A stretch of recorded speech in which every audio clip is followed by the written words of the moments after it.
Tumaas pa ang bilang ng nasawi sa sunog sa isang motorbangka sa Cebu. Yan ang balitang dako ni One News Cebu Desk Editor Dale Israel. Dale? Maingod po, Cheryl, 6 na ang kumpirmadong patay sa sunog na sumiklab sa isang fishing boat na naglalayag malapit sa Naga City, Cebu pasado alas 8 kagabi. Ayon sa Philippine Coast Guard Cebu Station, bigla umanong sumabog ang makina ng FV King Brian kaya ito ay nasunog. Sa tindi ng apoy, halos maabo na ang isang bahagi ng bangka. Agad naman rumisponde ang Philippine Coast Guard mula Naga City at naapula ang apoy matapos ng isang oras.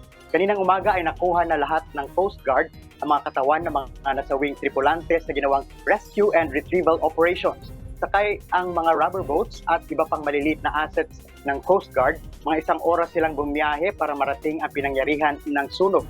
Ang FV King Brian ay galing pang Masbate Province, sakay ang 12 tripulante nito. 6 ang naligtas mula sa nagliyab na fishing boat. Isa na dito ay nagtamo ng sugat mula sa pagkapasok. Dinala na sila sa ospital sa Cebu City, kabilang na ang kapitan ng barko. Sa ngayon, tinutukoy pa kung ano ang dahilan sa pagsabog ng secondary engine ng bangka. Patuloy naman ang pagpapaverifika sa pagkakakilanlan ng mga nasawing tripulante. Mauka na ang balitang dako. Karong adlaw, Cheryl, balik sa'yo. Daghang salamat, Dale Israel ng One News Cebu.